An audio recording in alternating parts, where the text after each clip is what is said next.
Damian Mitchell in the midst of a couple of days off, so he will be back with us later on in the week. But appreciate you making us a part of your morning each and every day right here on Jocks, your home for college football and so much more as we get into another week and hot off the heels of a reaction Monday yesterday. There's obviously a lot going on in the world of college football right now. You've got Auburn off their first SEC win. Are they going to be able to pair a couple of those together when Kentucky comes down to the Plains this weekend? You've got a little bit of a quiet week from the Crimson Tide as they're going to take their second bye week of the season heading into that LSU game coming up in just a couple of weeks. But I think the main conversation throughout the week is still going to be the coaching carousel as we figure out and try to make sense of what's going on at LSU now as they fired Brian Kelly on Sunday.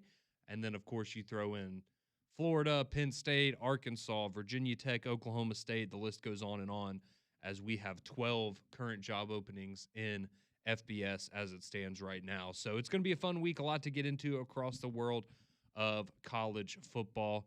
But we did want to start off one of those things that I mentioned there is the Auburn Tigers as they will be hosting Kentucky this weekend, trying to make it back-to-back SEC wins for Auburn under Hugh Freeze and getting back over 500. This would put Auburn at 5-4 going into the final 3 games of the season. And we talked about it a little bit yesterday, but the win over Arkansas, obviously a big win for the players, for the fans, just to finally get in that W column in SEC play. But it likely sets you up for a bowl game, or at least it very well should set you up to make a bowl game. And so everything from here on out, you handle your business against Kentucky and against Mercer. You're going to go to a bowl game, and then you add in Vanderbilt and Alabama, and that's where things could get interesting if you're able to pull off one or potentially even 2 upsets here in the back half of the season to really kind of try to turn things around for Auburn. But let's not get ahead of ourselves. We got to worry about Kentucky this week and make sure that I guess the team that a lot of us would probably say is the worst in the SEC right now. You got to take care of business against them because, I mean, you saw them. They were able to put up some points against the Tennessee defense. It's not very good, albeit. But, I mean, they took Texas to the buzzer not long ago. I thought they played pretty well against Ole Miss early on in the season. So, you know, it's not going to be a roll the ball out there and walk away with the W if you're Auburn. So we'll spend a little more time on that matchup, though, as the week progresses. But as is usual on Mondays, that means we get to hear from Hugh Freeze as he does his weekly press conference leading into the next week's game, which would be the Kentucky Wildcats. And so we spent a lot of time yesterday talking about the win over Arkansas, and the defense and special teams is really what won Auburn that football game. But it's just crazy to think that we finally got the quarterback change that I think a lot of people have been waiting on for the last couple of weeks. And it felt like that was, you know, the B storyline almost with that Auburn game just because of how well the defense played, how well special teams played, and obviously the fact that Auburn was able to come back and get the win after being down double digits at halftime. But Ashton Daniels did play the second half. I guess he technically played a little more because he played the final, 30 seconds of the first half as well. But led a number of field goal drives for the Auburn offense, was able to get points on the board, but you could tell there were some areas, missed an open touchdown to Malcolm Simmons, had some things that were left on the table, but I think from a poise standpoint, he showed some nice things for Auburn. So now the question is, naturally moving forward, is it going to be Ashton Daniel out there with the first-team offense on Saturday against Kentucky? Are we going back to Jackson Arnold? Maybe Deuce Knight's name gets thrown into the mix. So that was a focal point of the press conference yesterday. So let's hear from Mr. Hugh Freeze, the head coach of the Auburn Tigers, as he discussed both quarterbacks and their performances, Jackson Arnold and Ashton Daniels, in the Arkansas game last Saturday. There's a lot of good things that both did. I thought Ashton showed an incredible amount of poise. So really only graded him on 2 minuses.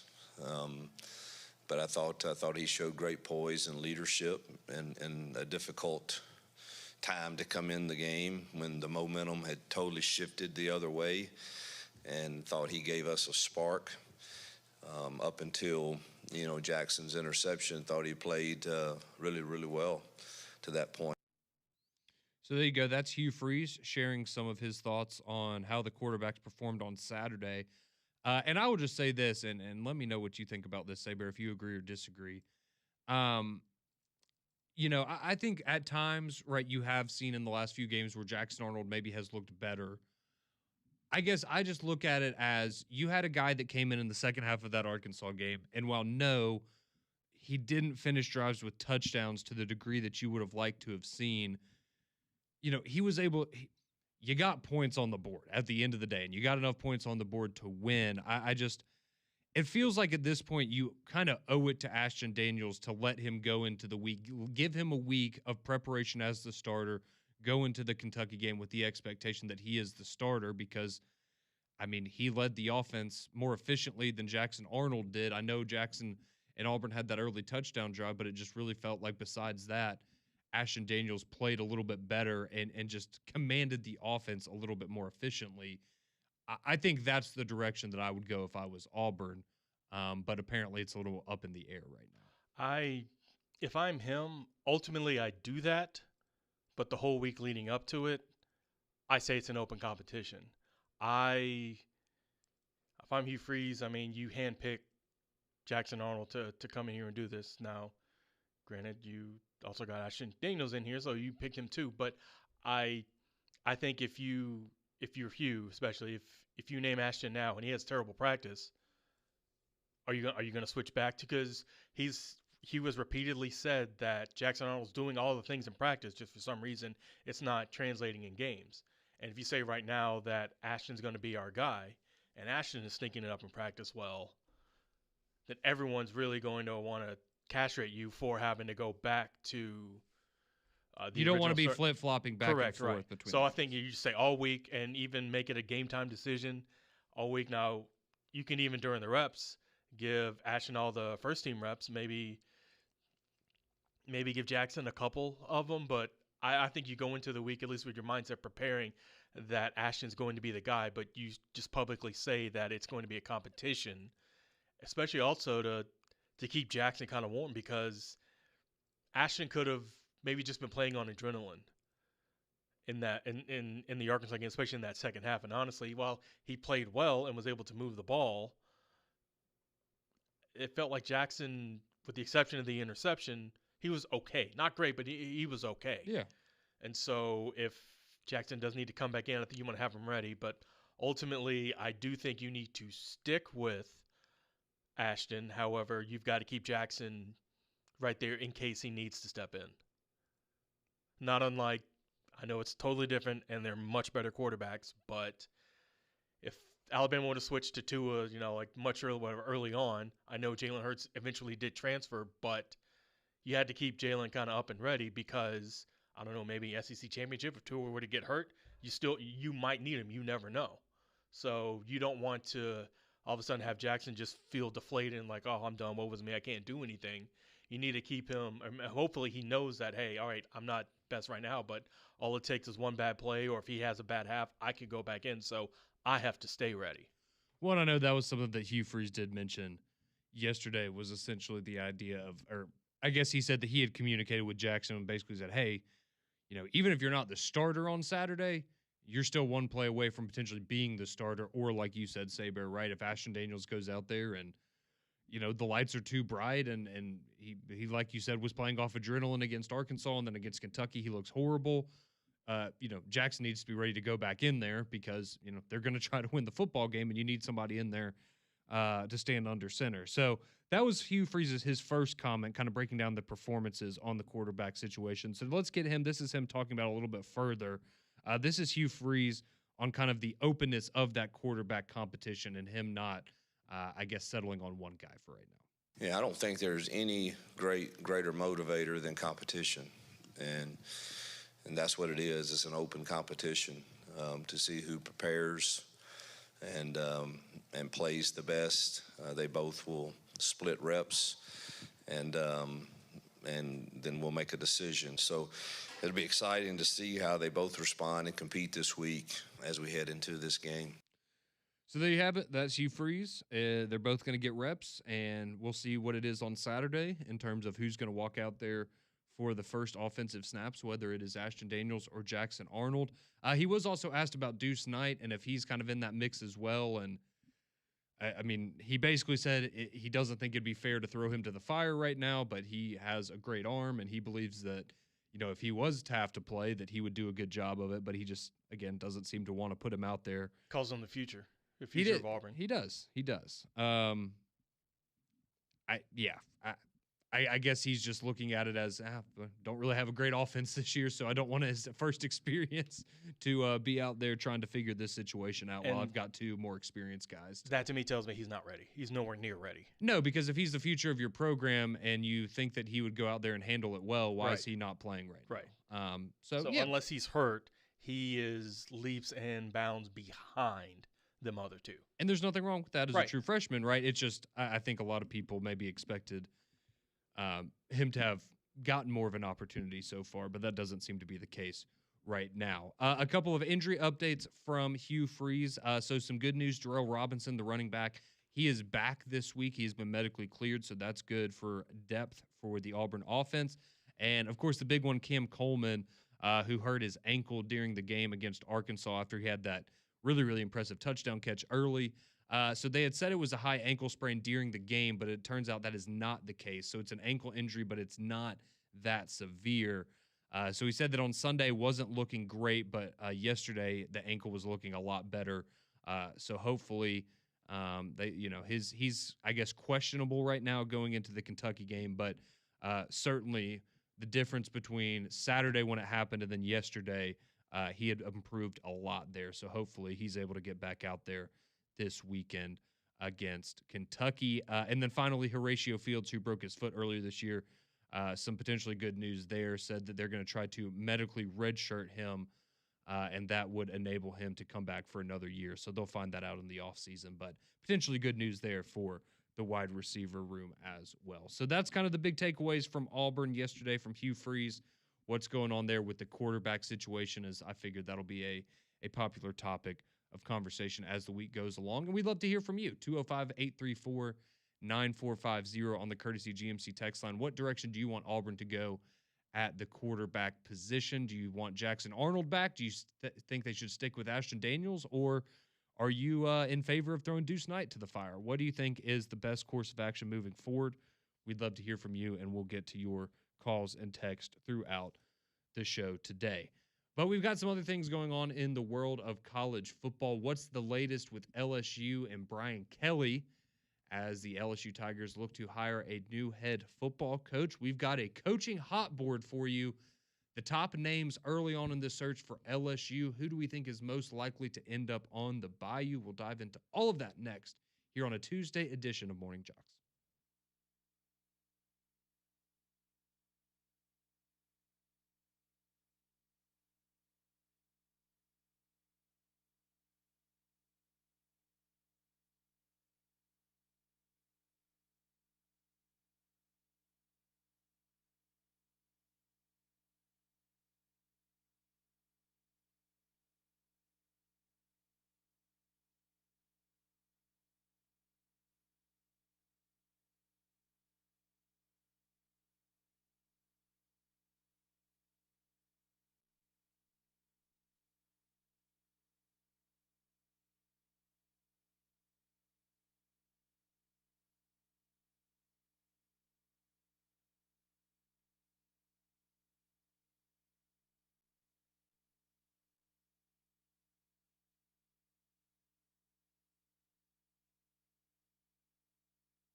6:18. Welcome back into Morning Jocks here on your Tuesday. Conrad Van Order, John Saber here with you until 7 o'clock when we will hand you off to McElroy and Kublick in the morning. About to give you the latest on the coaching odds or the coaching hot board for LSU after their firing of Brian Kelly on Sunday. As you would imagine, a number of prominent names have popped up in discussion. So we'll get to that here in just a moment. But quickly, let me remind you that as football season moves along, you know what that means. It means changes in the weather are coming. In fact, they're coming this week. So you need to protect your HVAC system with a checkup from a trained comfort specialist. So when the cold weather hits, you'll have peace of mind that you're protected by America's most reliable and trusted brand.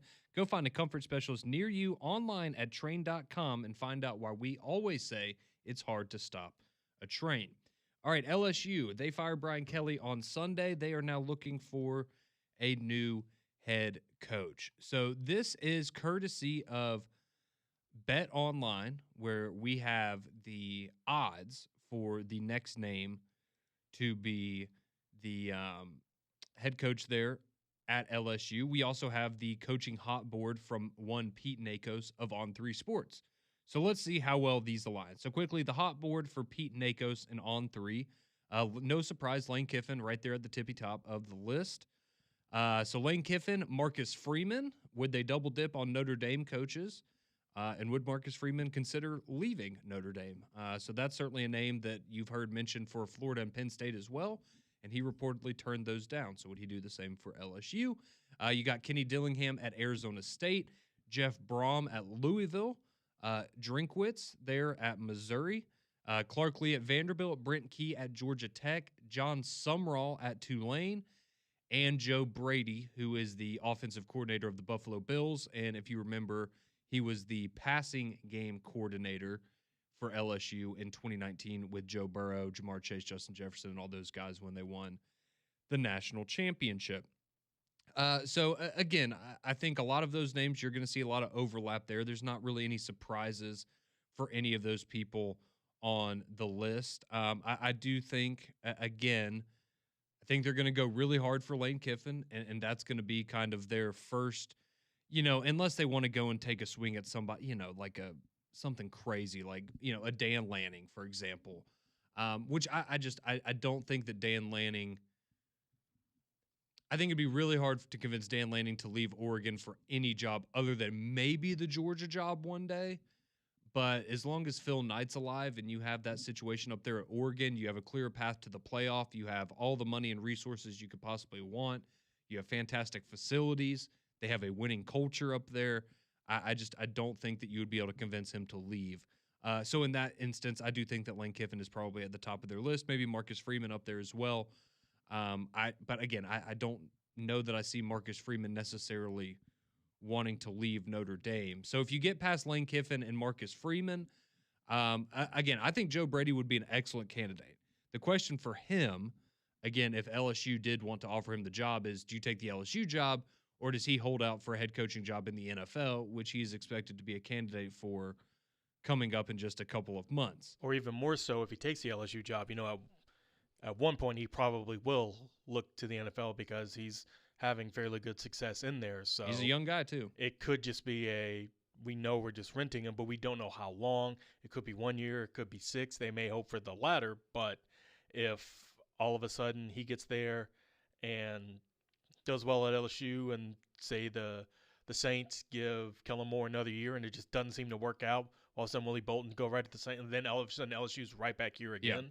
So I could see why they may want him, but also is it worth having to do this again within the next 2-3 years? Would you rather go and hire a guy that you feel confident is going to stick around for essentially as long as you want them to be? Right, yeah. As opposed to how long they want to be. Someone like a Marcus Freeman might want to be in the NFL, but I think he wants to prove it in college first. So you'd have him until at least he got you a title. Then at that point, all right, well, hey. You're fine probably if they. We got this. Yeah, go ahead. We're good. Yes, you would obviously like for him to stay, but yes, that is what you're trying to accomplish now. And then, of course, the one name that you probably keep hearing is John Sumrall, whether it's this job, the Florida job, hypothetical jobs that have not opened yet that might open in the SEC and around the country. And look, I'll just say this. I think John Summerall's a fantastic coach. I think he's done a great job at Tulane. He did a great job at Troy.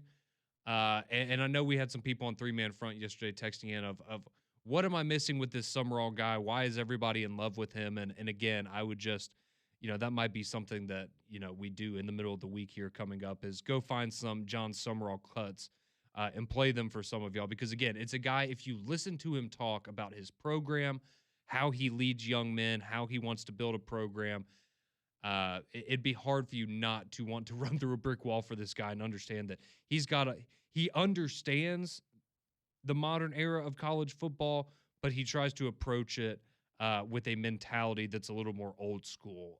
And so, I think that whoever does ultimately hire John Summerall this cycle will have a home run hire. It's just a question of, let's be honest, if you're LSU, can you convince the boosters, can you get the fan base behind you going and hiring the head coach from Tulane to come over there? Because from an optics standpoint, that's not as big of a splash hire as getting somebody like Lane Kiffin, but ultimately he might be the best coach that you could get. And like you were talking about with Joe Brady, John Summerall's the kind of guy, you bring him in there, probably going to have him for a while if he has success. Like he's going to be loyal, I would imagine, and you would have him around for quite some time.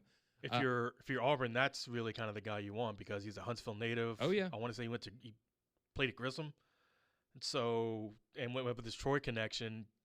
Oh, if Auburn opened up, that would be a home run. Yeah. No, absolutely, and also with that, if LSU were to get him, I don't think, like you said, with him being so loyal, I don't think if he gets LSU, even if Auburn were to come open, I don't think he would leave for that. So wherever he goes, I think he would have success, but also be willing to stay there for quite a bit. So I also understand the optics of why LSU would be like, oh, I don't know if I want Tulane's head coach, but LSU, you just fired your coach midseason. So how important are optics right now when you know that he may not be the best overall candidate? Because I do think Lane is out there, but if Lane's saying no, you've got to go and get someone, and he'd be a great guy to get. And I know if you're LSU, you want to act like money's no obstacle because you just, you're paying this massive buyout right now to Brian Kelly, but it always is. And the reality is John Summerall's cheaper than Lane Kiffin would be. Yep. And again, right, you go get a guy like Lane Kiffin who's never, I think Lane Kiffin's a great coach, but never won an SEC championship, never made a playoff, never won a national championship as a head coach. Do you go and get somebody like that who you already know a little bit of, we're hoping that he can get over the hump here? Or do you go get a guy like John Summerall where it's, the future's very bright with him. And so we don't have that, I guess, pre-existing stink almost of, but he hasn't won anything. Well, you can kind of get away with that with John Summerall because this would be his first big opportunity. So I just think that would be it'll be interesting to see how that kind of progresses. But quickly, Bet Online, I mentioned them. They have their own odds out for right now. So that was your hot board. Now, these odds are telling you essentially who the favorites are to get the job there at LSU. And according to Bet Online, right now at plus 150, John Summerall is the odds-on favorite to land the job there with the LSU Tigers. And second is Joe Brady, the Bills OC, like we were talking about. Third is Lane Kiffin. So that's your top three according to Bet Online. John Summerall, Joe Brady, and Lane Kiffin, which I think that's a fantastic top three if you can get one of those guys. But right after that, James Franklin at plus 600. I don't see that one happening because, again, you just fired a coach that went 5-11 against top 25 teams because he couldn't get you to a playoff. Now, James Franklin got Penn State to a playoff last year and won some games, but are you going to get rid of one coach that couldn't win the big game that you needed, quote unquote, for another coach that his baggage is that he couldn't win the big game? You're kind of doing that if you're hoping for Lane Kiffin. Fair. But he's savvy on Twitter, so I was about to say he's cooler. Okay, yeah. And he's done it in the SEC. Yeah. So you can, and I guess James Franklin has two at Vanderbilt, but Lane's going to get the nod over him, I would think. But after that, Eli Drinkwitz at plus 800, Jeff Brom plus 1,200, Brent Key, Jimbo Fisher at plus 1,800, which we all agree would be the funniest thing that they could do. But I just find it so hard to believe that would ever actually happen. But yeah, see down the list, you've got, Dabo at plus 5,000, Dan Lanning plus 6,600, Alex Golish plus 6,600 at South Florida, Dan Mullins at plus 5,000. I thought it was interesting. Matt Moscona actually brought up Dan Mullen as, hey, this is a guy that really knows how to run an offense, doesn't like recruiting, and he could come to LSU and you're just buying recruits at this point. So come here, fix the offense, hire a good defensive coordinator, or retain Blake Baker, and maybe you have something there. So again, it's going to be a very interesting coaching search, not only for LSU but for a lot of these schools, as everyone tries to navigate this coaching carousel and just how quickly some of these guys get gobbled up because I mean, there's only so many coaches to go around, and you've got a few good options right now. And, as those options start to grow fewer and fewer as the season and as we get into the offseason, going to be very interesting to see how all of that progresses. So, from the coaching search to the college football playoff race, what are the SEC's top contenders looking like right now? How many SEC teams are still alive in the college football playoff race, and who has the best chance of ultimately making it into the 12-team field? We'll break it all down for you, as well as tell you which games coming up this weekend have the biggest college football playoff implications in the SEC. You're listening to Jocks.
6:33 here on your Tuesday morning jocks. Conrad Van Order, John Saber here with you as we roll along, continue the college football conversation here on the show. Going to talk a little college football playoff and what that's looking like as it stands now for teams in the SEC. And if you go and look right now, again, this is not a exact science, I think, as we all know. But if you were to go and look at ESPN and their playoff predictor, as of right now, they have 20 teams with a greater than 15% chance of making the college football playoff. 20 teams.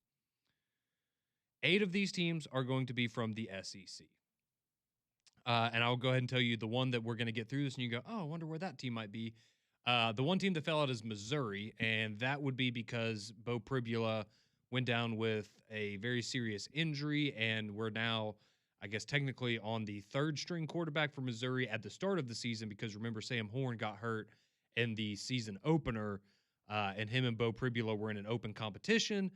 He gets hurt, Pribula takes over, and then now essentially you're working with your third-string guy from what you were coming into the season with. So Missouri, they have fallen off, and again, if they were to go 10-2, I think they would have a strong argument. But you do wonder, right? Do you have the Jordan Travis situation from a couple years ago with Florida State, where if it's between Missouri and another team, do you go, well, Missouri, yeah, they managed to cross the finish line, but do we think that this quarterback can go in the playoff and actually lead them to a win?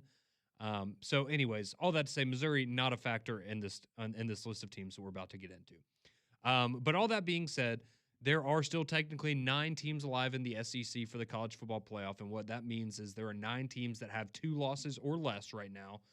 So LSU would be the next team on the chopping block, or the last team on the chopping block after their loss to Texas A&M, which put them at 3 losses on the season. So let's get through these 20 teams real quick. So we'll start at the bottom, and this is where you're going to see some of your group of 5 representation. So we start off with 3 of those teams. So Tulane, we just talked about John Summerall a good bit in relation to the LSU opening.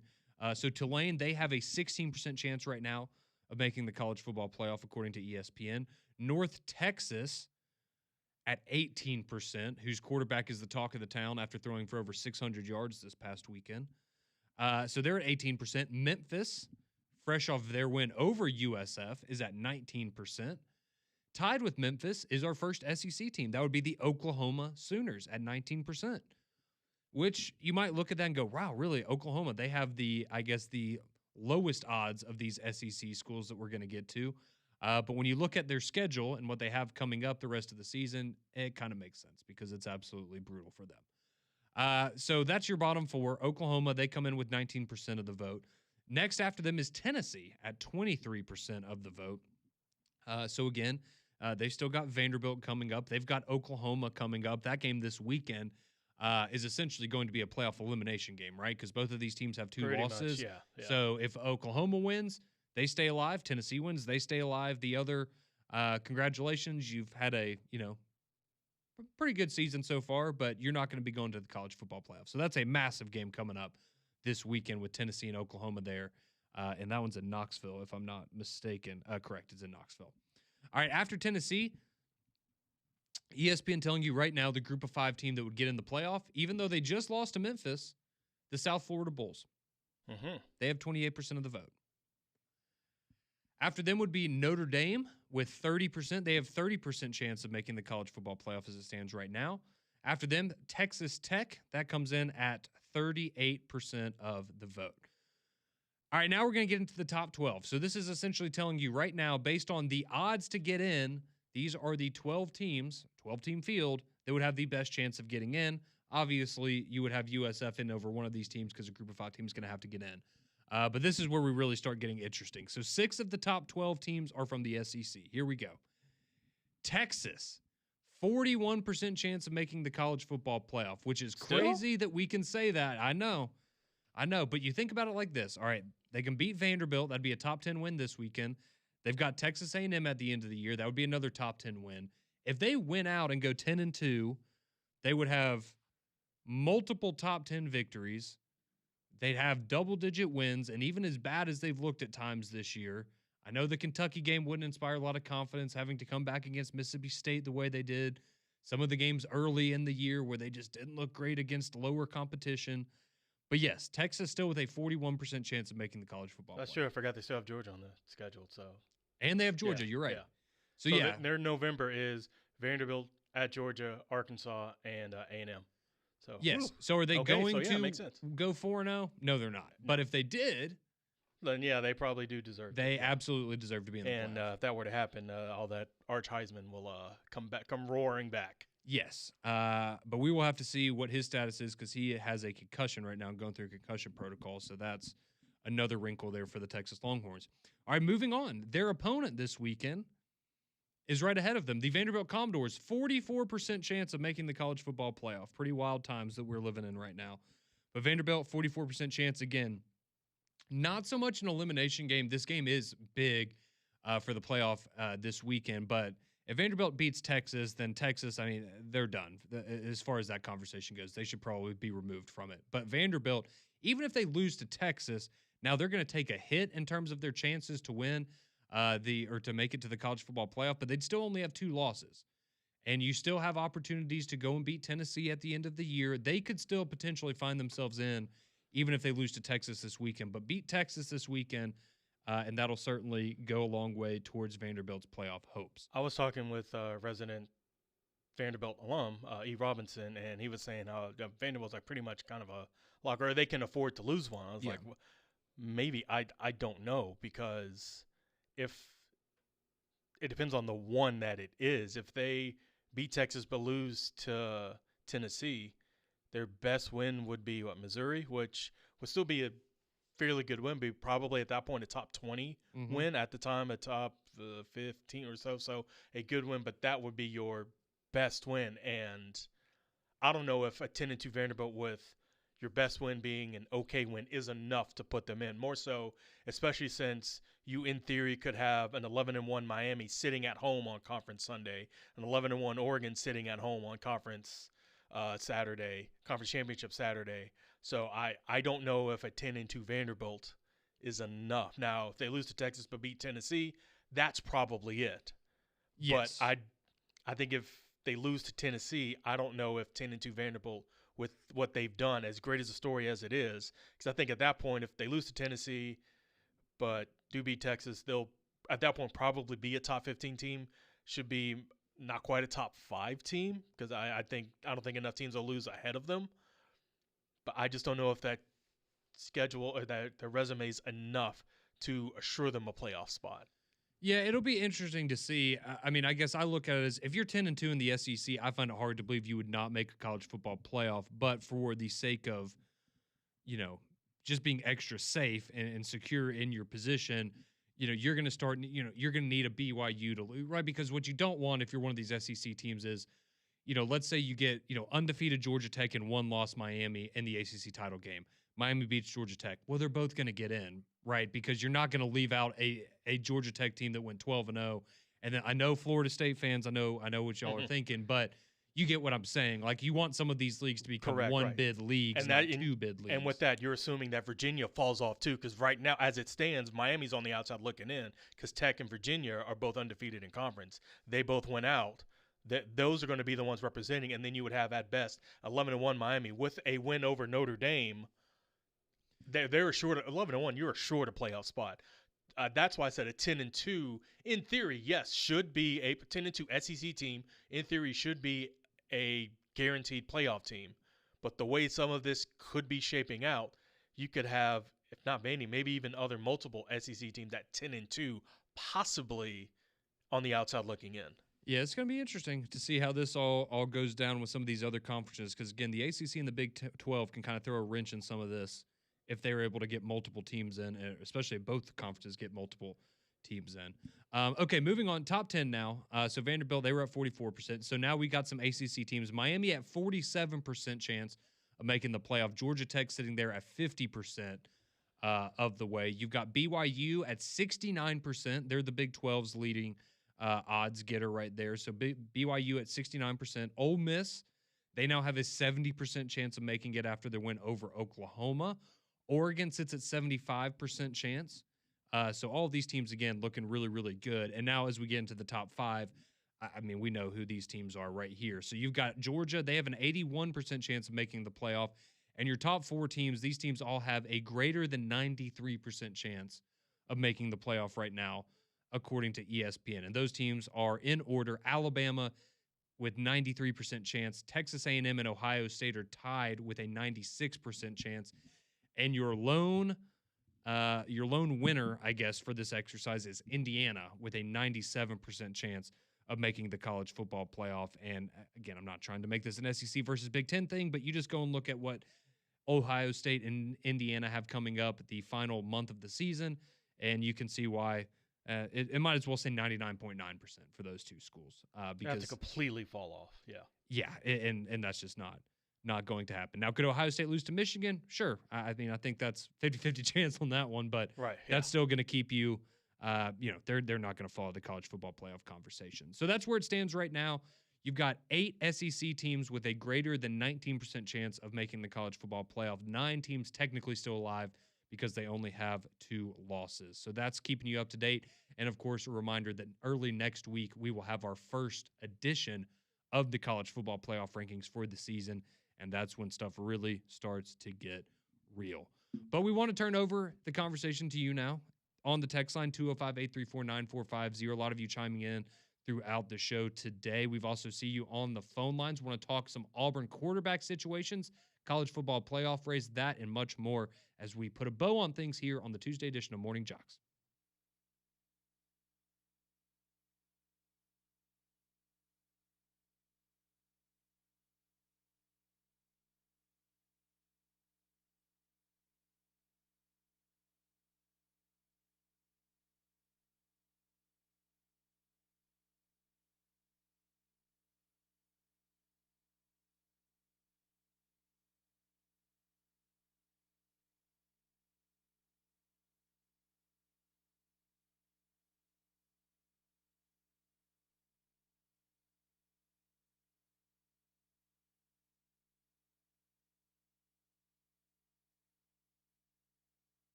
Final few moments of Morning Jocks. Conrad and John here with you until we hand you off to McElroy and Kublik in the morning. Getting some of your thoughts on everything going on in the college football world, from coaching searches to the college football playoff to the Auburn Tigers and their quarterback situation as they move forward in the season. Did want to quickly mention, because we didn't get to it earlier on in the show, and I'm sure Greg will have something to say about this in a few minutes, but shout out to the LA Dodgers. I know a lot of people groan when I say that.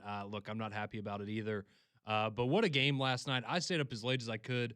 I made it to the 13th inning, but it took 18 innings last night in the World Series as Freddie Freeman hits a walk-off home run for the Dodgers in the 18th inning to get the Game 3 win over the Blue Jays. So the Dodgers now taking a 2-1 series lead there.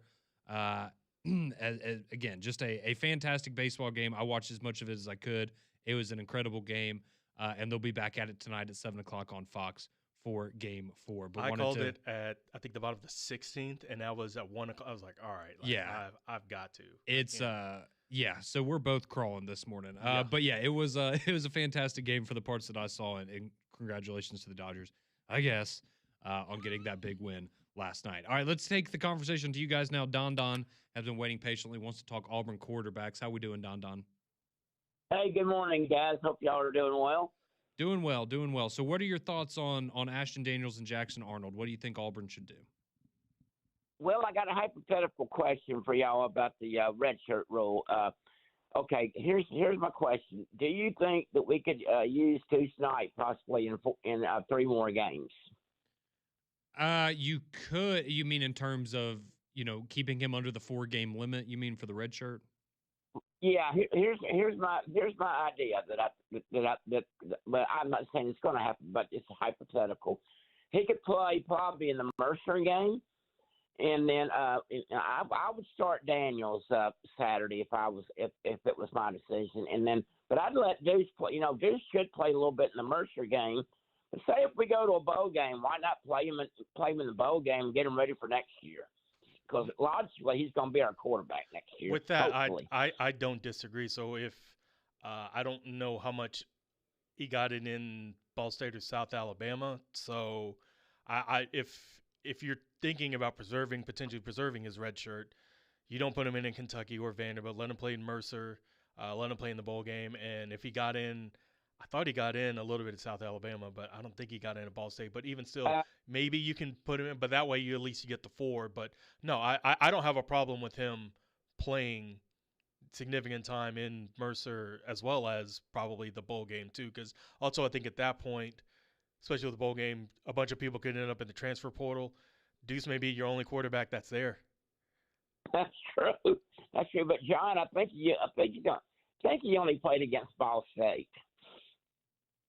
Well, then that gives you at least a little bit more leeway. But I would not look to play him unless you absolutely need to before Mercer. No. Oh yeah. But Conrad, do you think he'll start Daniels Saturday? I would like to think so. Again, I think that just based on the second half and the fact that he was able to move the offense and I know it was a lot of field goal attempts, but put points on the board, I would think you would roll with him again. But look, stranger things have happened, and who knows?